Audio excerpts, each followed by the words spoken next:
SCP-610 Field Logs. SCP-610-L1. After establishing the containment parameter for SCP-610, the Russian government approved our requests to research and investigate the area.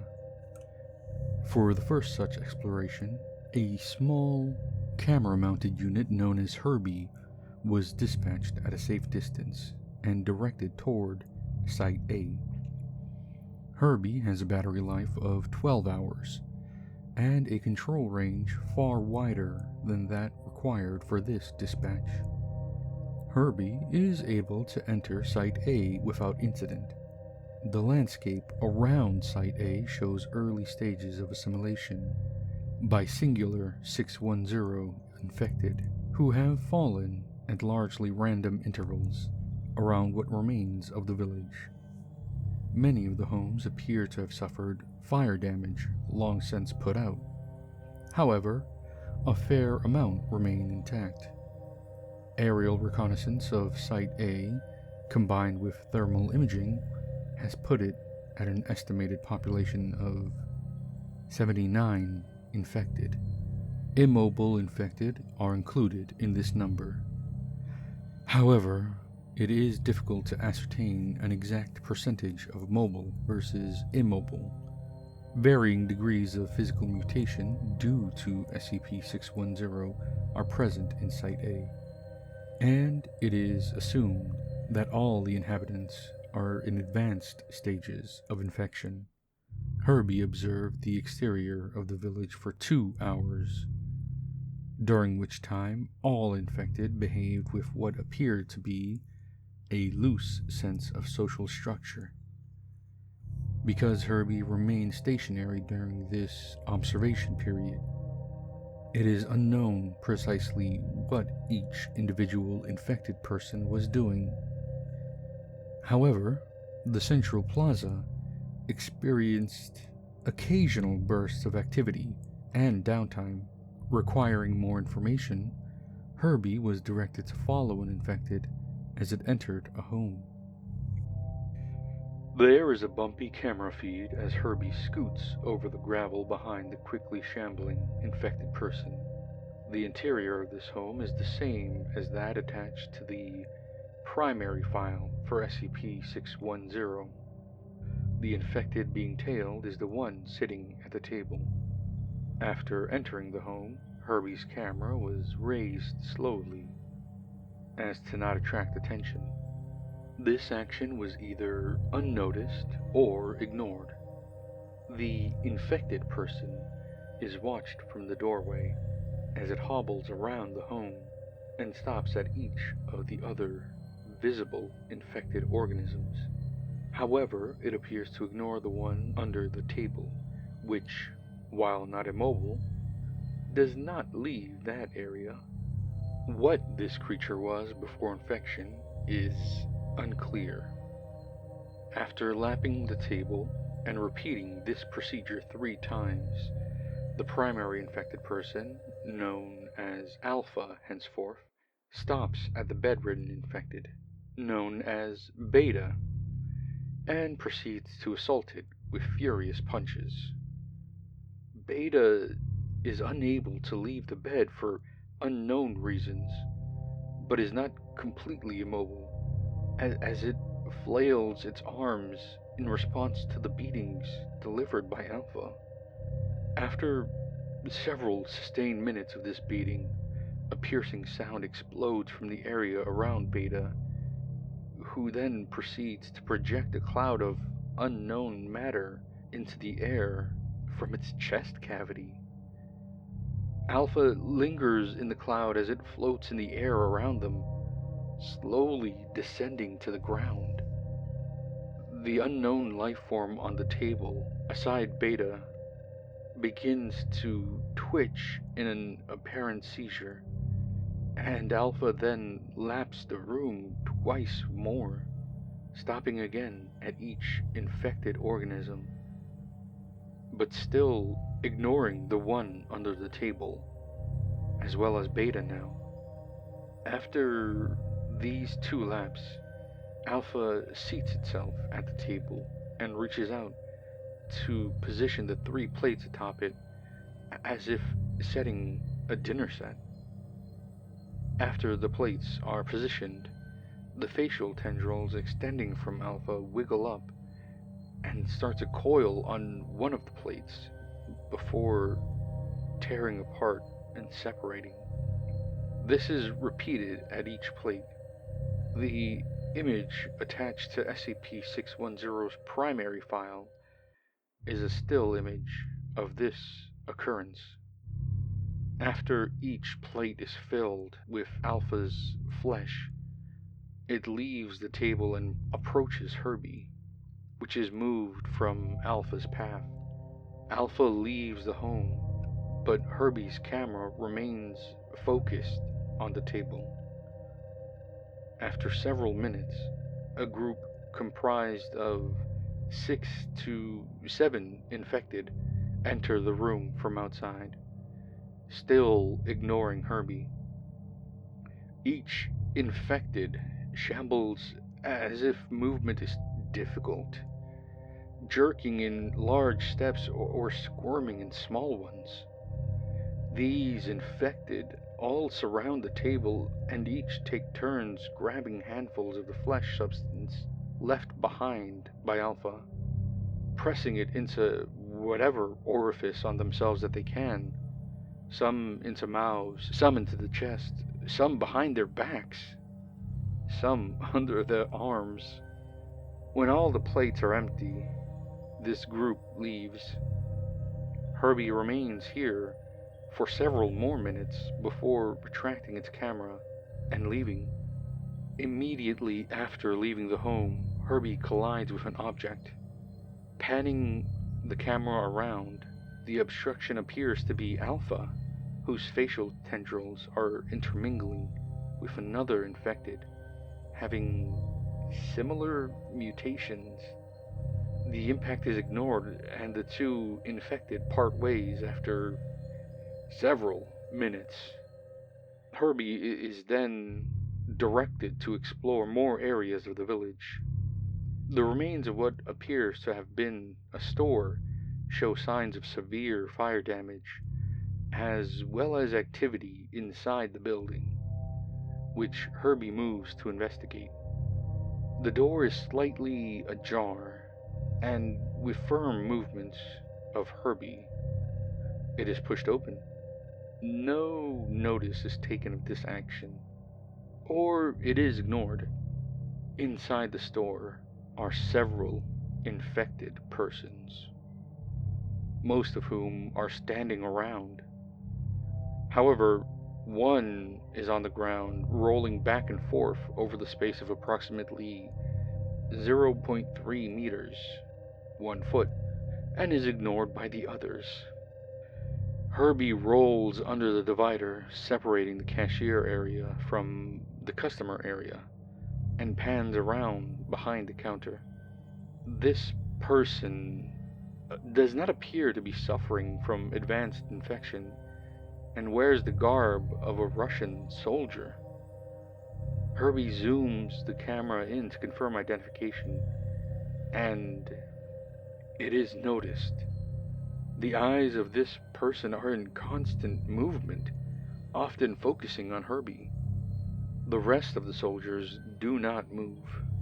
Herbie is directed to leave this area and proceeds to the back room. In this storage area, a large pile of bodies are stacked together.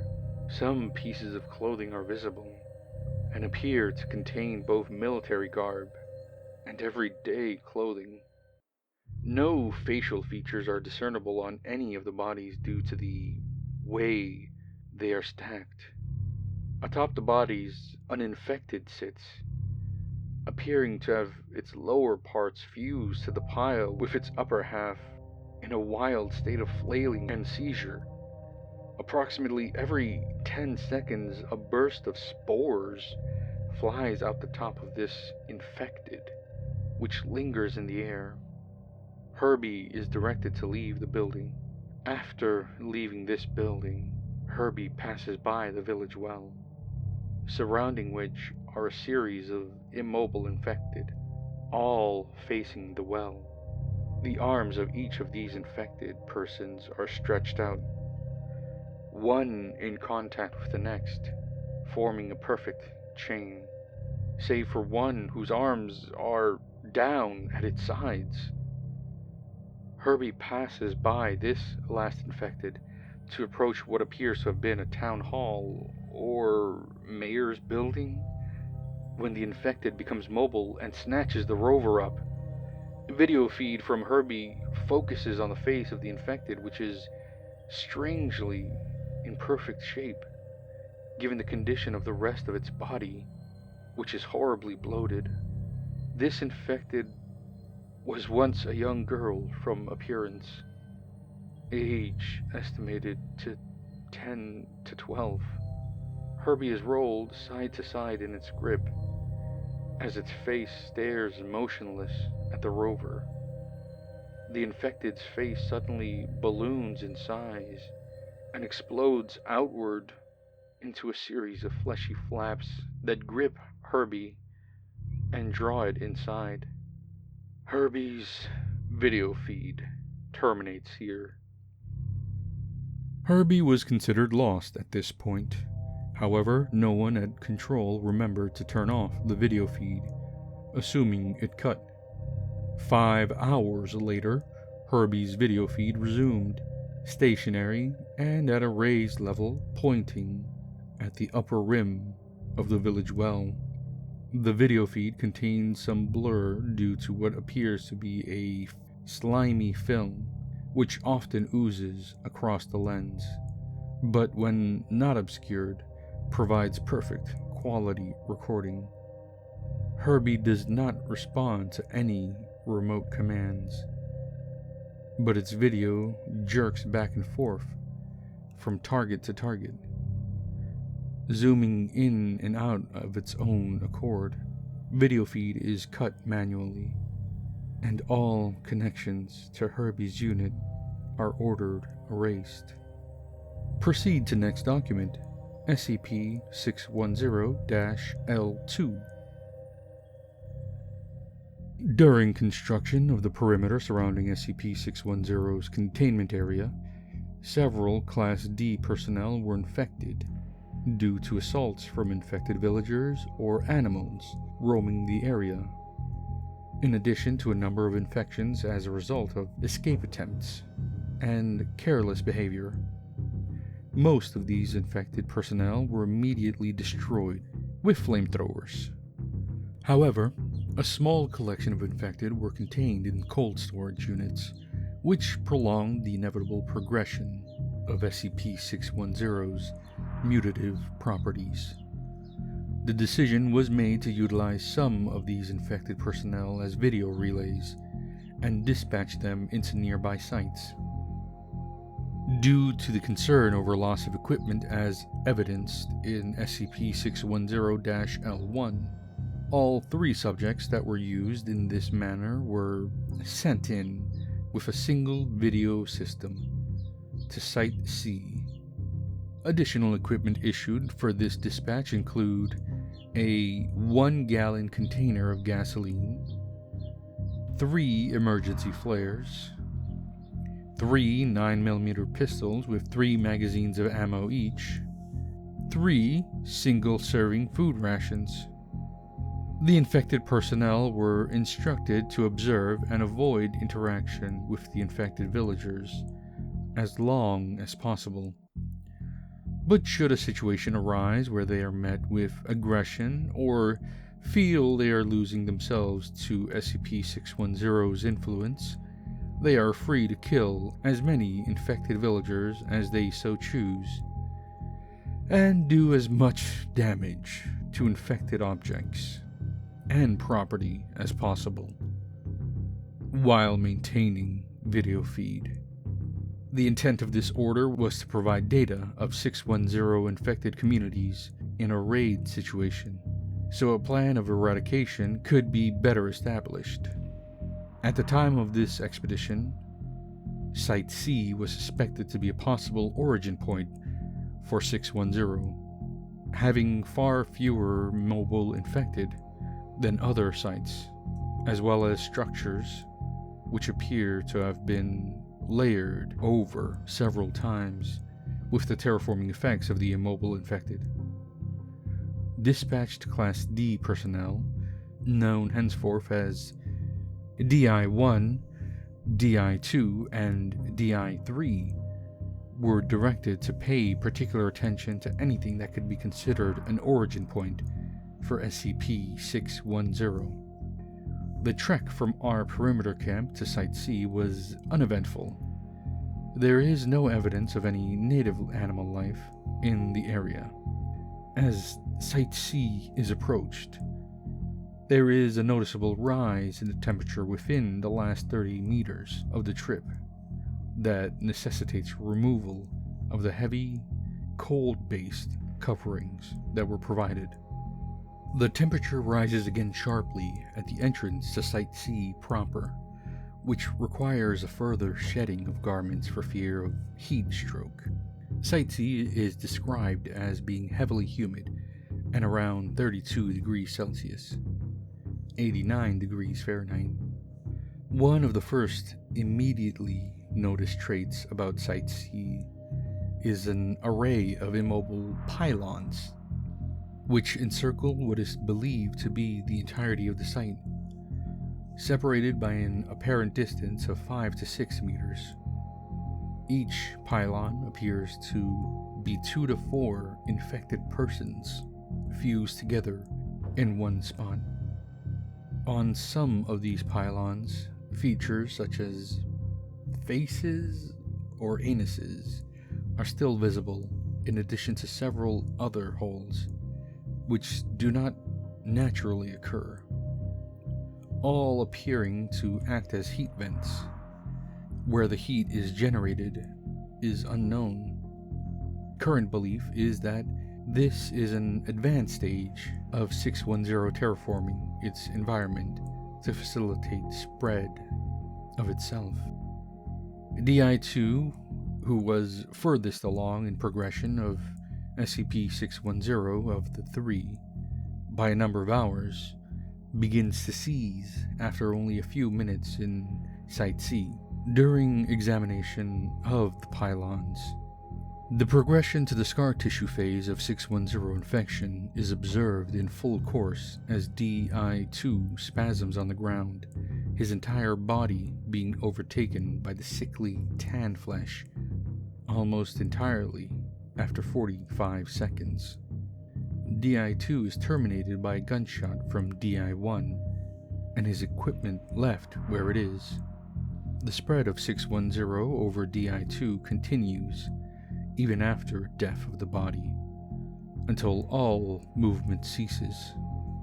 As perimeter control is relaying new instructions to DI-1 and DI-3 regarding this situation, there is a shift in the ground covering Site C, where DI-2's body is. Video feed shows the flesh-like growth splitting open beneath his body, and a series of ropey tendrils coming from within the gap to pull his corpse inside. This opening closes up quickly. Total time elapsed 3 seconds. As DI-1 and DI-3 decide to act quickly in these hotter temperatures, fearing the same fate, they proceed to the village center and encounter another previously unknown phenomenon. In the precise center of town, rising above what was the community well, is a sphere suspended by angled supports composed of 610 flesh. This ball is riddled with the features of humans.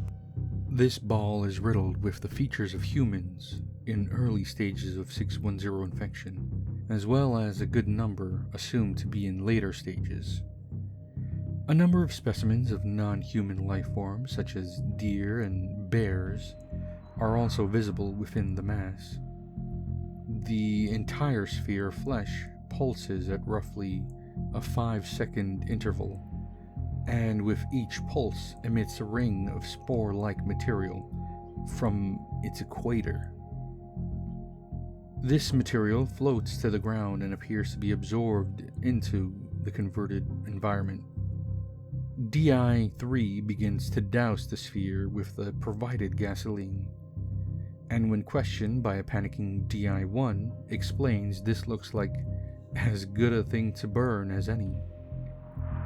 At this point, perimeter control has ceased giving commands due to the rapid deterioration of events.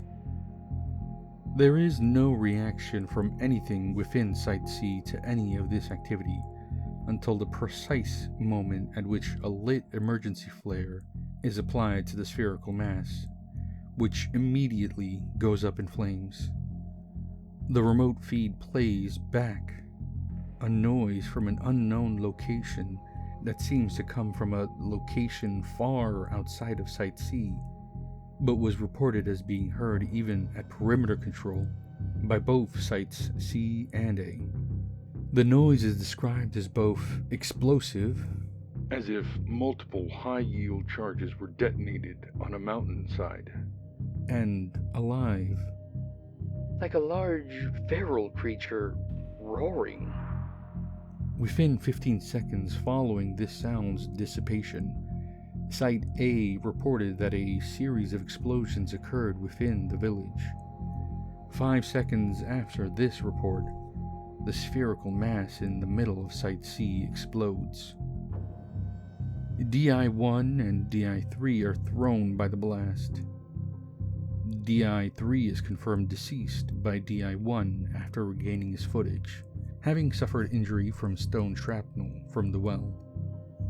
DI-1 is able to report he has bruises and ringing ears, but aside from the rapidly spreading SCP-610 infection, he suffered no blast damage. During this recording of footage, DI-1 had his video equipment removed and was looking into it. Due to the angle of recording, it is unknown precisely what occurred in Site C, but something draws DI-1's attention back to the center of town, where he stares for several moments, then is pulled in the opposite direction, the video equipment falling to the ground and recording in a skyward direction. The last moments of footage from DI-1's video unit display a humanoid figure moving through the air, followed by the sound of an impact in the same direction. Within 3 seconds of this event, an unknown creature steps upon the recording video equipment and destroys it. Perimeter control remained on a high alert for a full 24 hours at all locations without any incident. Following this event, proceed to next document, SCP-610-L3. The destruction caused by the rapid collapse of the Site C exploration attempt during SCP-610-L2 resulted in a series of unexpected events in Site A. As the strange spherical formation in Site C was burned and destroyed, the SCP-610 infected inhabiting Site A were recorded by aerial drones going into seizures and convulsions. The immobile SCP-610 infected rapidly shriveled and died along with all the flesh material spread across inanimate objects within the village. The mobile 610 infected, who were able to regain their footing, all proceeded to what appears to have formerly been an upper-class residence and entered the building. As the infected entered this dwelling, it suffered a foundational collapse, revealing the presence of a sinkhole beneath it. The size of the hole in relation to the structure above it posed an impossibility for an entire building to collapse, suggesting something within the hole applied force directly to the structure, with the intent to pull it inside and expose the hole. The revealed hole is approximately large enough to accommodate 3 grown men standing shoulder to shoulder. Light sources applied by remote drones failed to penetrate further than 4 meters depth into the hole. Objects dropped into the hole do not produce an impact sound, suggesting a bottom potentially more than 1,000 meters down. Research of the exterior of the Site A hole was only able to be carried out for 2 hours' time. Samples of the atmosphere in Site A indicated a complete death of 610 related materials. All infected life that did not evacuate into the hole died above ground and quickly became shriveled husks. Manned exploration of Site A was approved and commenced immediately. In the span of 30 minutes, a total of 3 research teams, consisting of 2 to 3 research staff, and 4 to 5 armed escort, each were dispatched and setting up stations within the remains of the village. Samples of deceased 610 infected and converted matter were sent back to Perimeter HQ for processing and transport. One team was able to recover a small sample of still living 610 tissue substance from a building and pack it for research. Within the second hour of exploration of Site A, series of echo reverberation units were set up surrounding the hole, with the intent of getting an accurate mapping of the hole and possible branch tunnels. At the end of this second hour, before the echo units could be activated, seismic activity began to occur within Site A. 2 teams of the original 3 remained on site, the third en route back to Perimeter HQ with samples. The third team was instructed to proceed back to Perimeter HQ when seismic activity began, and was told that Site A should not be returned to for assistance. Seismic activity at Site A capped at a 2.3 Richter level before petering off. Immediately following the seismic event, a torrent of SCP-610 spores erupted from the hole and layered the area around it for a span of 50 meters. As all staff on site were in Level A hazardous material suits, this spore burst was startling, but did not lead to any infections. As the eruption was being reported, both teams at Site A came under attack from aerial lifeforms infected with SCP-610. These organisms were captured by the remote drone video equipment and showed extremely advanced stages of infection. It is impossible to tell what they mutated from to this present state. Many of the avian creatures attacked by splitting their heads in half and clamping them against research members, pulling them into the air and dropping them into the hole when possible. These avian infected proved vulnerable to small arms fire. In dispatching them, a total of 2 research staff were lost to the hole, and 1 injured due to crossfire. The injured staff was put down immediately upon showing signs of infection due to his suit breach. Before video and radio contact was lost with the remaining teams inside Site A, a second seismic event began to occur, starting out in the 1 to 1.5 range in scale. Attention was directed at the hole to prepare for a second assault. A second spore burst erupted from the hole during the rising seismic activity. At the point where scales registered a 3 to 3.5 in force, a new unseen SCP-610 entity began to emerge from the hole. The only footage captured of this creature depicts an engorged human head, approximately 20 times larger than normal, pressing itself out of the hole with no discernible body. Video and radio contact were lost as seismic forces increased to 7 on the scale for 2 seconds duration, then abruptly ceased. Further aerial surveillance of the Site A hole and area depict 0 activity and no traces of the research teams or their ever having been there. All personnel and equipment are considered lost. Proceed to next document, SCP-610-L4. Events regarding the discovery, research, and handling of SCP-610 rapidly degrade to a point where fail-safe options were being considered.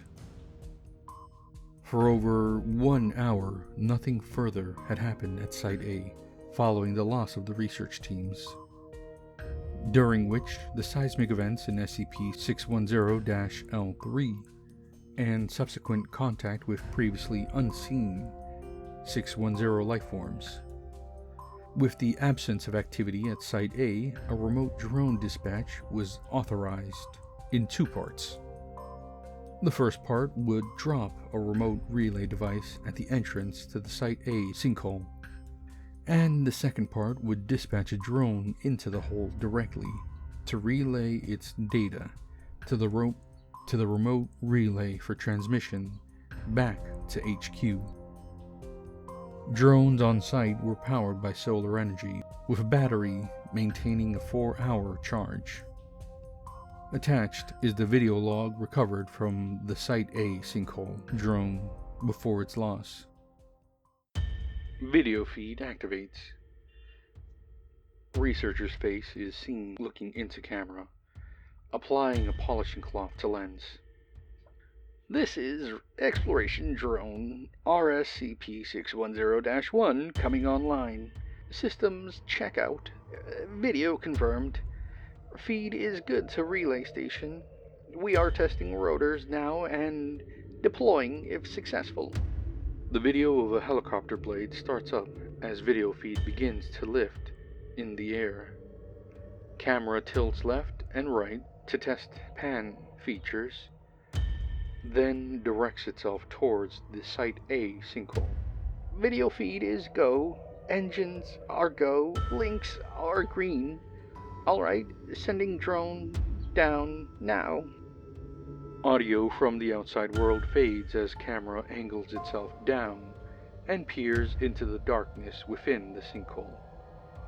After approximately 2 minutes of descent, lights on the drone activate and illuminate a roughly dug shaft.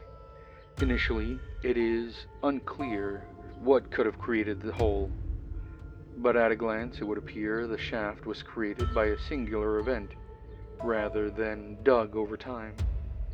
At about 15 meters descent, there are traces of SCP-610 material, attached to the dirt and stuck to rocks. The material is dormant, but retains its texture and appearance, unlike samples from above ground level, which shrivel and dry rapidly. There is a possible connection with this material and the events last recorded during SCP-610-L3. Descent continues. At approximately 100 meters in depth, branch tunnels become visible in the walls of the sinkhole. Panning of the camera reveals small tunnels branching out at apparently random intervals, but which are not restricted to any one side of the hole. These tunnels are considered too small for any useful exploration to occur. Descent continues. Increase in density of SCP-610 materials on walls is noted as depth increases. At approximately 250 meters, the bottom of the sinkhole becomes visible, and the tunnel slopes sharply, suggesting unnatural formation, which was already suspected. Drone video shifts to illuminate this tunnel, and drone proceeds forward through the area. 610 coats entirety of the tunnel now, and care is taken to keep the drone from coming in contact with any surface. Movement is detected approximately 5 meters ahead. Lights on the drone are dimmed, and weapons come online. The RSCP-610 drone is equipped with a 5.56mm machine gun, containing 50 rounds of ammo. This is meant to be used to deter wildlife away from the drone. and defend against aggression when possible, rather than to dispatch the target. Although it is fully capable of handling human aggressors in small groups. Camera focus turns to the moving mass of flesh ahead at approximately 3 meters. After focus clears, the movement appears to be coming from what appears to be a deer, uninfected, wriggling in the grips of tendrils composed of SCP-610 material. The deer is being suspended above the ground with unclear intent. The drone is moved past the trapped deer while holding it in view of the camera until safely away. Nothing occurs with the deer, and the drone proceeds past undisturbed. The previously fairly level ground of the tunnel displays large humps in apparently random placement, approximately 5 meters ahead of the drone, around 30 meters past the encountered deer. Upon approach, these lumps turn out to be similar to the infected villagers who escaped from Site A into the sinkhole after the destruction of Site C.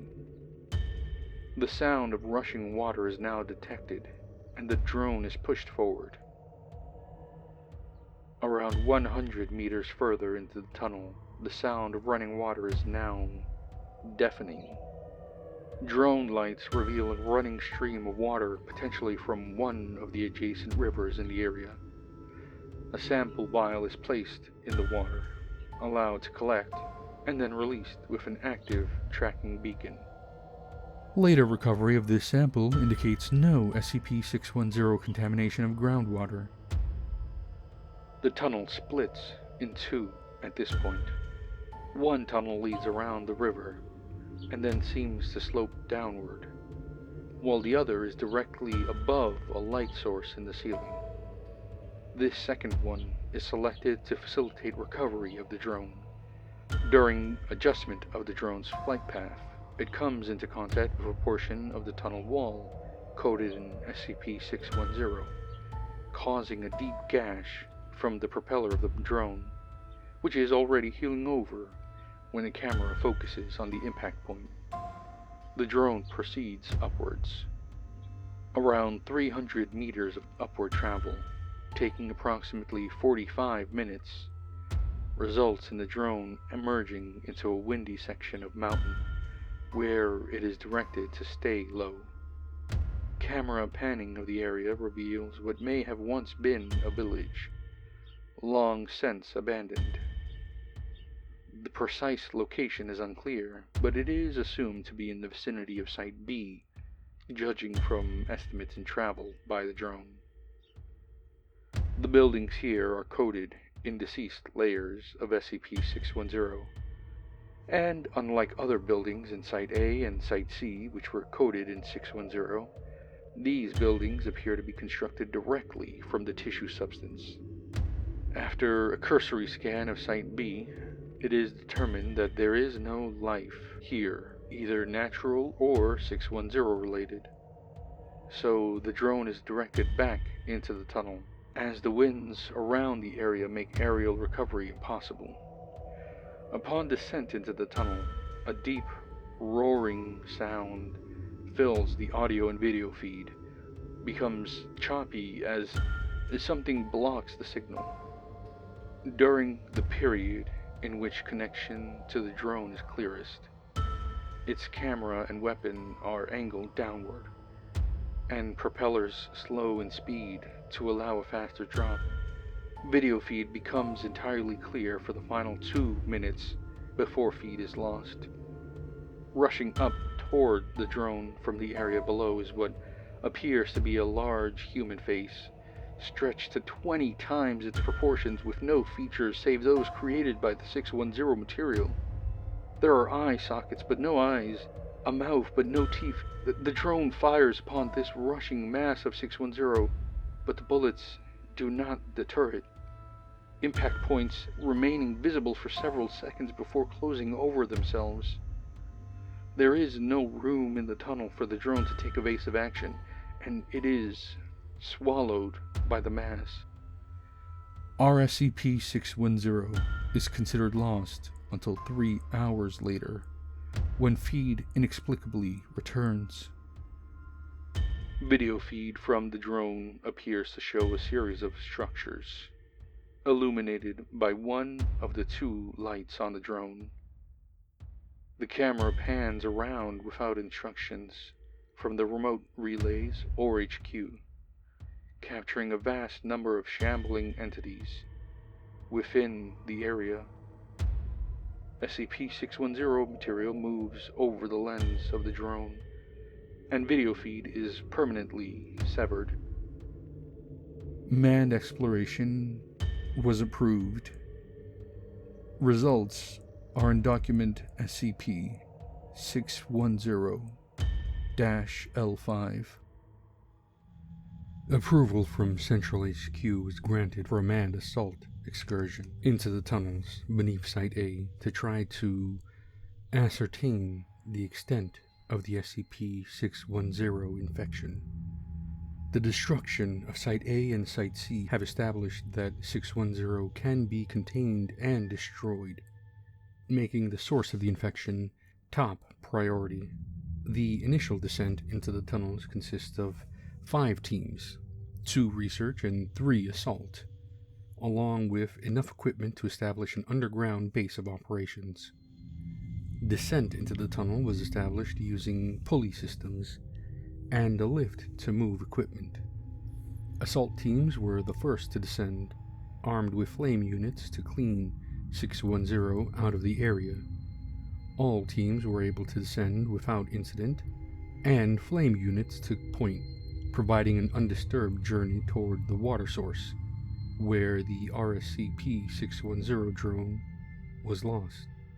Base camp for underground SCP-610 operations resides at the bottom of a 3-way junction, 4 if the water flow is included. The first pathway is that which led from Site A to Cavern HQ. The second is the pathway to the ruined village residing in the mountains above where SCP-610 was destroyed by a large unknown SCP-610 entity. The third pathway heads west and seems to follow the flow of water for an unknown distance. The cavern area here is quite large and is supported by a number of rock formations that are coated with decayed 610 material. The state of this material suggests great age and appears to reinforce the structural supports. Whether this is intentional or coincidental is unknown. The 2 research teams split activities between building Cavern HQ and collecting samples of SCP-610 in various states. No contagious materials were detected within this area, and the creature, recorded by unmanned drones, did not appear at any point to the cavern staff. Of the 4 research teams, 3 were ordered to proceed down the unexplored pathway, while an aerial drone was prepped for a second recon of the vertical shaft. 610 infection did not appear in the third pathway until approximately 3 kilometers, and serious infection did not appear until 16 kilometers in. Even after the lengths traveled by the assault teams, no 610 infectious life forms were encountered, and the fleshy material coating the cavern walls posed no threat to the team. The most significant reports at this time were the increasing thickness of material, suggesting a source, and the complete lack of SCP-610 contamination in the water. As a test, a sample of 610 was cut away from the cavern wall and placed in the flow of water. It exhibited no unusual reactions, but was quickly swept away by the current. At 20 kilometers in, the leader of the assault teams requested a transport buggy be dispatched to them. One was available at the above-ground HQ.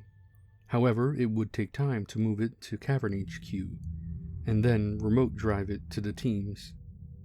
Rations provided to the assault teams were sufficient, So a camp was established while the buggy was moved and readied. During this time, an aerial drone was also sent to explore the vertical shaft. The results of this exploration were placed on hold with the arrival of the buggy at Cavern HQ, and ultimately concluded in document Data expunged. The buggy was navigated to the assault team encampment with no events en route. However, upon arrival and preparation to continue the exploration, the assault teams came under attack by a number of large SCP-610 infected lifeforms that emerged from the area ahead of them. Video recorded from the assault team cameras showed them caught off guard as the 610 infected made no sound and were undetectable. On one film, for 1 to 2 seconds, it appears that some of the creatures are coming out of the 610 materials on the wall, not emerging from them so much as being created by the material and then breaking away to act independently. During this assault, in an attempt to protect the buggy, members were lost to the water currents and contact with them was lost.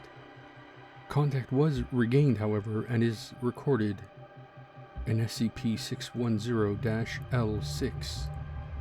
The remainder of the assault team now consisted of 3 members, armed with a single flame unit. Use of this unit to repel the assault proved vital, as standard firearms did minimal damage to the infected creatures. These infected creatures show minimal traits to associate them with any known form of life in the region, giving rise to the belief they may have been spawned by the 610 infection itself as a form of defense. A total time of passed before the remaining assault team reached an end in a tunnel. At the perimeter of the area now known as Site B, the team came under assault again from a smaller number of SCP-610 that were much larger in size. These infected appeared in the tunnel as if they were lying in wait for the approaching team. These creatures were dispatched using the flame unit, although all fuel for the unit was expended in this act. The assault team was now limited to standard weapons and short-range personal flame units. A time lapse of 5 minutes is allowed to pass before the team proceeds farther into Site B, cautious of further assaults by 610 infected. The tunnel widens out into what appears to have once been a village of indeterminate age. The construction of the buildings in this area are primitive compared to the settlements at Site A and Site C, and are of clearly human construction. Many buildings rest at angles or slants, suggesting they were disturbed by a cave-in. Of interest is a building that appears to be a church, with a working clock tower. This building is built atop the remains of 2 older buildings that have fallen completely, and has a visibly stable foundation. Surrounding all structures in this area is a depression in the ground filled with a substance resembling a liquefied form of SCP-610 fleshy materials. The pool moves as if acted upon by minute and unseen forces, rippling outward from invisible contact points and rolling in waves from unfelt winds. The team avoids this pool at all times and proceeds through the ruins slowly on stable foundations where possible, making the church their target area. Within the church are pews, as would be expected. However, there are only 4, one of them shattered, when the building could accommodate as many as 20. The 3 intact pews are arranged in a 2-to-1 formation facing the pulpit. There is no trace of dust on any surface. the entire area appearing to be immaculately clean, given the location and believed age.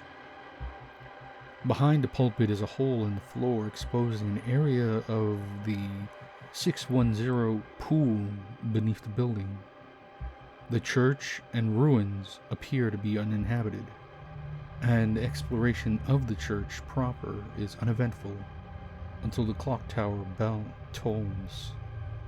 This tolling triggers a shudder in the building, followed by human screams from the ceiling. Lights shone upon the ceiling, revealing a large mass of 610 from which descends a series of 6 wooden circles.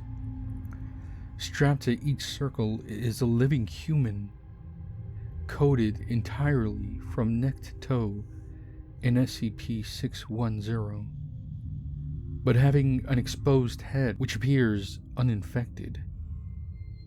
These human captives scream as the bell continues to toll, and the circles move to the ground.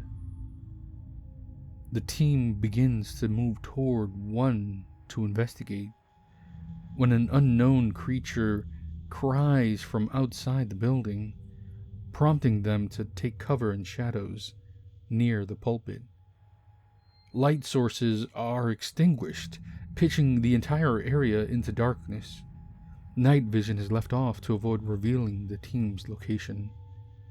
Sounds continue to emit from the outside of the church, drawing closer, but lower than the frantic screams of the captive humans. At least one noticed the team, as the captive humans often called out to be saved. From the entrance to the church, a candle lights on the side of the doorway, then one on the other side. A figure is seen holding a small torch and moving back and forth between a series of candles to light the doorway.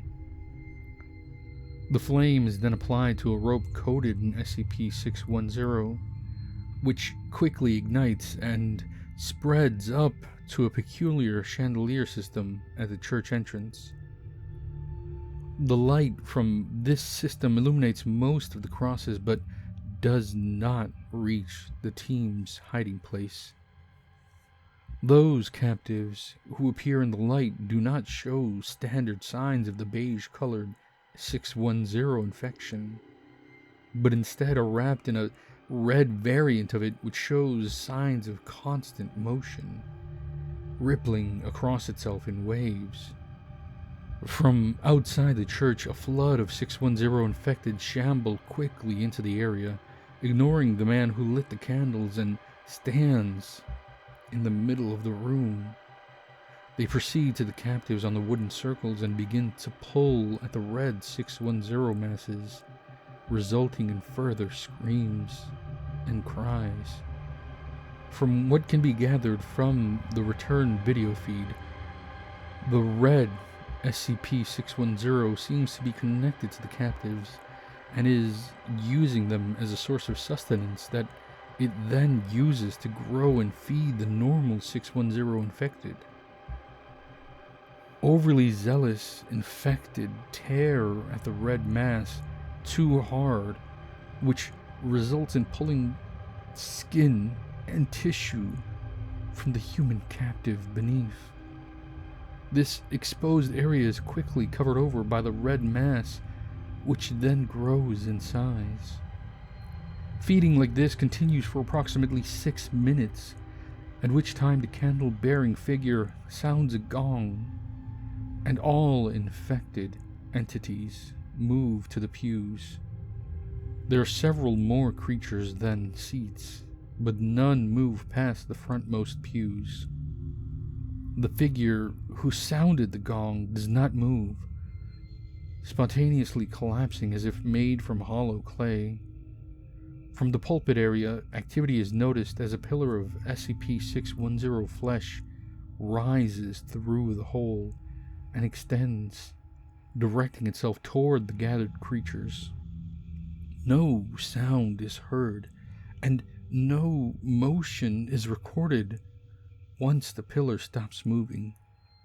This silent period persists for 10 minutes without even the human captives making a sound, having fallen silent at an unknown point. The pillar of 610 retracts back into the hole it emerged from without any warning, prompting the departure of the infected from the building.